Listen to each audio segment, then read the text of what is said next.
당원권 정지 6개월의 징계를 받은 이준석 국민의힘 대표가 윤리위의 결정에 불복하겠다고 하면서 국민의힘의 대혼란을 예고하는 언론 보도가 잇따랐습니다. 하지만 당 최고위원들 간담회에서조차 윤리위의 결정에 하자가 없다며 빠른 수습에 나서자 이준석 대표가 고립무원에 빠지는 양상입니다.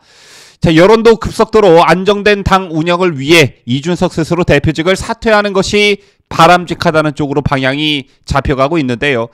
하지만 이런 대의와는 다르게 이준석과 정치 여정을 같이 했던 바른정당계 인사들이 이준석을 감싸고 돌고 윤리위를 비난하는 모습을 보이고 있습니다.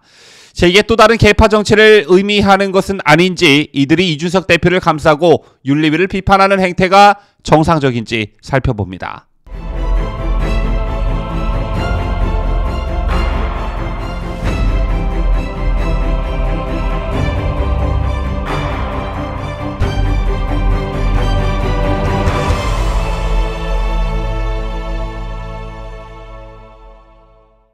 시청자 여러분 안녕하십니까? 뉴스데일리 베스트 민앵커입니다.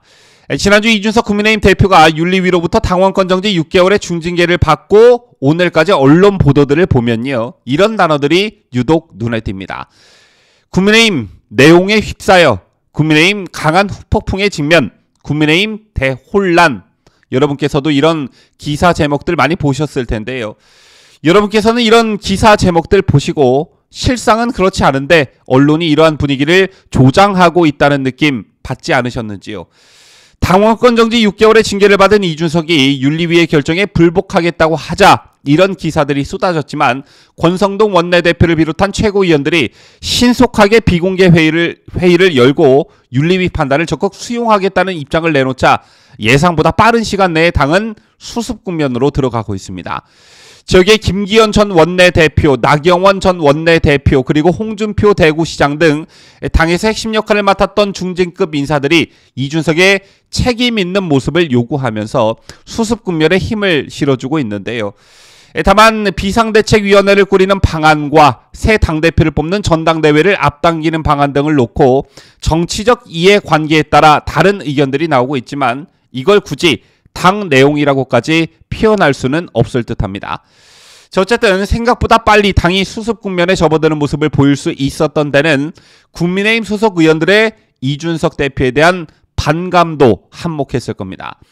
지난 대선 정국 당시 이준석에 대한 탄핵 결의까지 갔었던 적이 있었죠. 그때 언론 보도를 보면 거의 대다수의 의원들이 이준석 탄핵에 동조했다고 합니다. 하지만 윤석열 당시 대선 후보의 결단으로 이준석은 기사회생했지만 그 이후로도 이준석은 전혀 달라진 게 없었습니다. 그렇다면 그때 이준석을 비토했던 대다수의 의원들의 이준석에 대한 반감도 그대로일 것이다, 이렇게 보는 게 맞겠죠. 다만 대선이 끝나고 바로 지방선거가 있었기 때문에 각자 나름의 불만들을 억누르고 있었던 것뿐입니다. 어쨌든 이번 사건을 보는 또 다른 정치적 시각은 당내 권력 다툼입니다. 여기엔 이준석이 만들어낸 말, 윤석열 대통령 측 핵심 관계자 윤핵관이라는 말이 항상 등장하는데, 여기에 상응하는 말이 바로 이준석 대표의 핵심 관계자 이핵관이죠. 저는 개인적으로 왜 윤핵관이라는 말을 굳이 만들어 언론에 의해 계파 갈등을 부각하는 용도의 단어로 쓰이게 했는지 참 이해가 안 가지만, 그렇다면 이핵관은 문제가 없는 것일까요? 이번 이준석 징계 파동으로 이핵관이 명확해졌다는 해석들도 나오고 있죠. 그 중심엔 다름 아닌 바른정당계 인사들이 이준석이 위기에 빠지자 고개를 들고 나섰다는 데 있습니다. 우선 얼마 전 저희도 심도 있게 보도해 드린 적이 있습니다만, 윤석열 대통령을 저격하고 사실상 이준석 윤리위 징계를 비판했던 당 대변인을 맡고 있는 박민영, 여러분 아시다시피 바른정당계 출신입니다. 그리고 서울시민과 당의 전폭적 지지를 받고 서울시장에 당선된 오세훈 서울시장, 얼마 전 이준석 징계가 부당하다는 취지의 입장을 냈죠. 그런데 오세훈 시장 역시 바른정당계 출신입니다. 또 윤리위가 마녀 사냥하듯 이준석 대표를 징계할까봐 걱정된다고 한 하태경 의원 역시 바른정당 출신입니다. 그런가 하면 윤리위가 쿠데타를 일으켰다, 반란군을 토벌해야 한다고 말해 큰 논란을 일으켰던 김용태 최고위원 역시 바른정당 시절 바른정책연구소 연구원으로 정계에 입문한 인사입니다. 앞서 보셨다시피 이준석을 비호하고 나선 인물들의 공통점은 모두 바른정당계 인사들이라는 점인데요. 이들을 이준석계로 보는 시각이 있는 반면 또 다른 이름으로는 유승민계라고 불리기도 하죠. 그런데 며칠 전 이준석이 중징계로 위기에 처하자 유승민이 직접 나서기 시작했습니다. 유승민 전 의원은 지난 9일 대구에서 열린 자신의 책 관련 행사에서 이준석 징계에 대해 이렇게 말했습니다. 처음부터 끝까지 공정과 상식에 기반해서 일을 처리했어야 했는데 그러지 못했다. 진실을 모르는 상태에서 윤리위가 의혹만 가지고 중징계를 내렸다. 이게 조폭들이 하는 일과 뭐가 다르냐라고 원색적으로 윤리위를 비난했습니다. 그러면서 유승민 전 의원은 핵심이 성상납 의혹이었는데 윤리위가 조사조차 안 한 것이라며 만약 사실이 아니라면 윤리위 결정이 얼마나 우스운 거냐. 윤리위와 윤핵관들은 엄청난 혼란을 일으킨 데 대해 엄한 책임을 져야 할 것이라고 덧붙였습니다. 자, 이거 무슨 전쟁하자는 것과 다름없는 말로 들리는데 이날 유승민 전 의원의 발언 상당히 문제가 있는 발언입니다. 자, 개인적으로 저는 윤리위의 결정을 쿠데타라고 하고 반란군을 토벌해야 한다고 말한 김용태 최고위원과 윤리위를 조폭에 빗댄 유승민 전 의원을 윤리위에서 중징계해야 한다고 생각하는데요.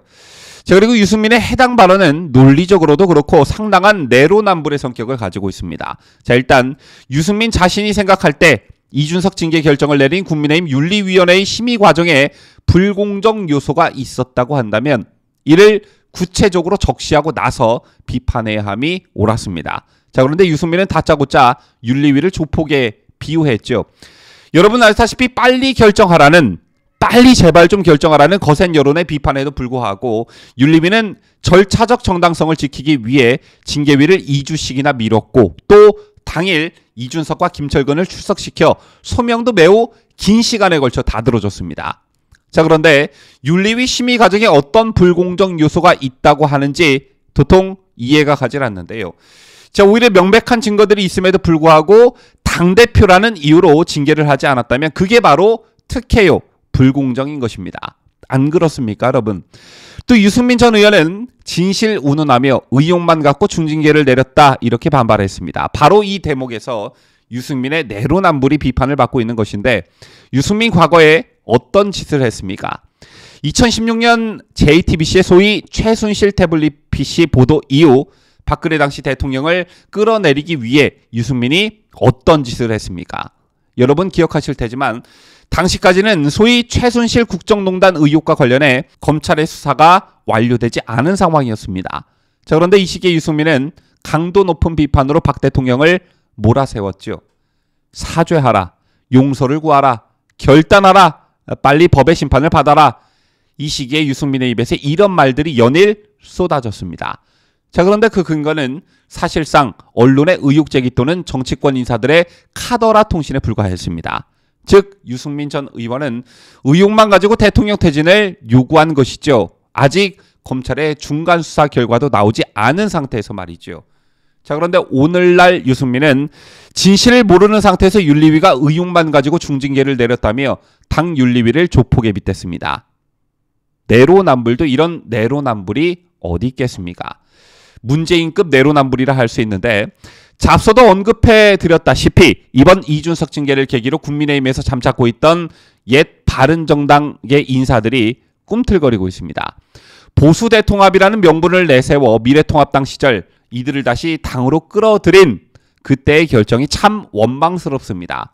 자, 이게 이준석 당대표, 유승민 대선 경선 후보 탄생의 초석이 됐다는 점에서 더욱 그렇습니다.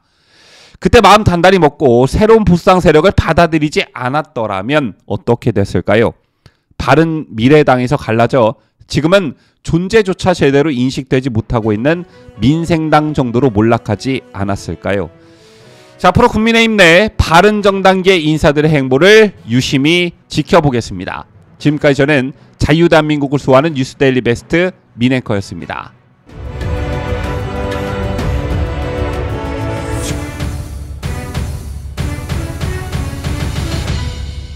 함께해요. 뉴스데일리 베스트.